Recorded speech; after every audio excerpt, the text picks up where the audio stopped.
comezar a falar sobre o teu traballo actual, queremos coñecer a razón que te levou a estudiar física. A estudiar física? Sí. Pois, eu vou vos poñer un exemplo. Di unha charla, a charla máis difícil que di na miña vida, destas para xente bueno, o que se chaman charlas de divulgación. Foi unha charla que di na escola do meu fillo que cando tiña 5 anos. Entón preguntarlle o que era un científico a nenos de 5 anos. O que se me ocurriu decir, creo que é unha cousa que todos os que nos dedicamos a isto probablemente nos interesa, sempre nos interesaba desarmar cousas para ver como funcionaban. Entón, ao final, empezas a desarmar pois o que che deixen desarmar ou se non se dan conta os teus pais, non? Acabas desarmando un ordenador e acabas rompendo un pouco, que tamén o fixen, e despois, cando vas un paso máis alá, pois queres ver como funciona a natureza. Entón, queres, de alguma maneira, ver cal son as componentes da natureza, como funciona. E por eso o que me gustaba era a física, a física teórica, porque de alguma maneira é o que se di cal son os elementos fundamentais de como funciona a natureza. Bueno, pasamos agora a preguntarche algo máis recente da actualidade sobre o proxecto concreto no que estás traballando. Pero queríamos empezar preguntándoche se nos podes explicar un pouco dun xeito sinxelo o que é o CERN. Sí. O CERN é un sitio fantástico. Creouse hai 60 anos, se non me equivoco, e xusto despois da Segunda Guerra Mundial, un pouquiño despois da Segunda Guerra Mundial, creouse máis ou menos ao mesmo tempo que se estaba creando o que agora é a Unión Europea. Naquel momento era o acordo este do carbón e aceiro. E creouse, a idea veu de Broglie, que igual estudiades un dos pais da mecánica cuántica, ademais era un noble francés, e tivo a idea de facer un centro de investigación forte en Europa, no que antes se chamaba física nuclear. Por iso o N do CERN ven de nuclear, ainda que a física nuclear agora mesmo pois enténdese outra cousa, non? Digamos, é un laboratorio de física de partículas. Entón, el tivo esta idea de crear un centro moi potente en Europa para evitar a fuga de cerebros europeos a Estados Unidos. Entón, apareceu esta idea de crear un centro moi forte dentro de Europa, que ademais fose un centro de paz, porque era un centro que quería facer investigación en física nuclear, pero desde o principio era moi claro que era un centro de física nuclear para a paz, non era un centro de física nuclear para facer bombas. Neste momento, o CERN é un aglutinador de todos os esforzos de física de partículas en Europa e no mundo. E sería completamente impensable que existise investigación en física de partículas nesta universidade, onde estades agora, na Universidade de Santiago de Compostela, se non fose por CERN. Nós temos acceso, cada un de nós que estamos aquí, que vamos ao CERN moi a miúdo, pois temos acceso a falar con todos os científicos do mundo, que de outra maneira sería moito máis complicado. Estamos ali, vamos de vez en cando, vou ir agora 5 ou 6 meses no verano, e estamos charlando ca xente ou discutindo nas pizarras, que é o que máis nos gusta aos físicos teóricos, o que máis nos gusta é as pizarras. Os físicos experimentais o que máis les gusta é os destornilladores, e así.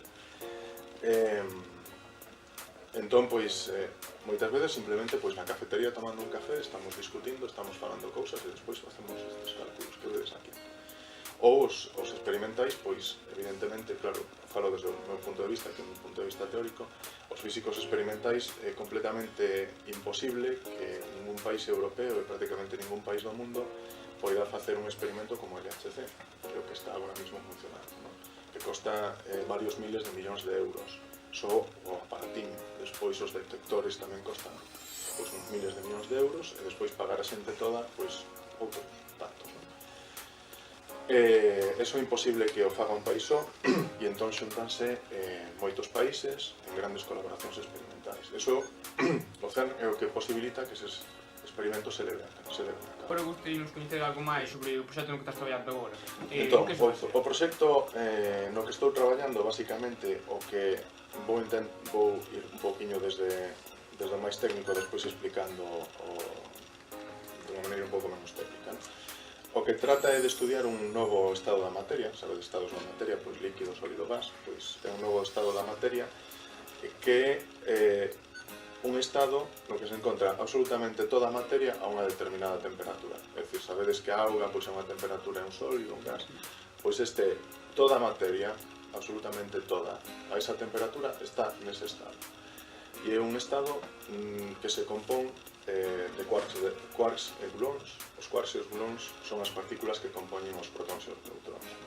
Sabedes que toda a materia que vemos por aquí, pois as mesas, as sillas, o aire, en fin, todo, menos os fotóns que veñen desa lámpara, basicamente os podemos entender con protóns e neutróns que están no núcleo atómico, e despois electróns que están por aí orbitando. Entón, dentro destes protóns e neutróns, estou dicindo dentro, hai outras partículas máis pequenas que se chaman quarks e que están unidos por gluóns. E digo dentro porque normalmente non poden sair, non podemos ter un quark aquí solto, tería enerxía infinita. Entón, unha cousa que se chama confinamento. Os quarks e os gluóns están confinados dentro destas partículas. Sen embargo, se aumentamos moito a temperatura, se poñemos moitos destes protóns e neutróns, quarks e gluóns todos xuntos, coa densidade, o que pasa é que, podedes imaginar, é moi fácil, non? Imaginade que os protóns e os neutróns fosen como bolsiñas nas que están estas partículas máis pequenas dentro. Se poñemos moitas destas bolsiñas todas xuntas, pois as bolsiñas desaparecen simplemente. E o que temos é unha especie de gas, pero destes quarks e gluóns aí todos xuntos, vale?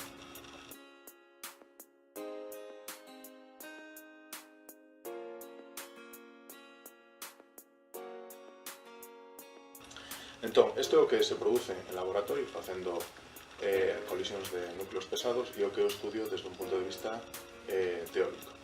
Un dos intereses que ten é que, como vos dixen, este é o estado de toda a materia a unha determinada temperatura, unha temperatura que é pois, uns centos de miles de veces máis grandes que a do interior do Sol, non? Son temperaturas altísimas. En particular, pois, como sabedes, o Big Bang, non? Pois, o universo empezou nun Big Bang que se foi expandindo, ao mesmo tempo que se expande vai se enfriando. Se colledes agora o tempo ao revés, non?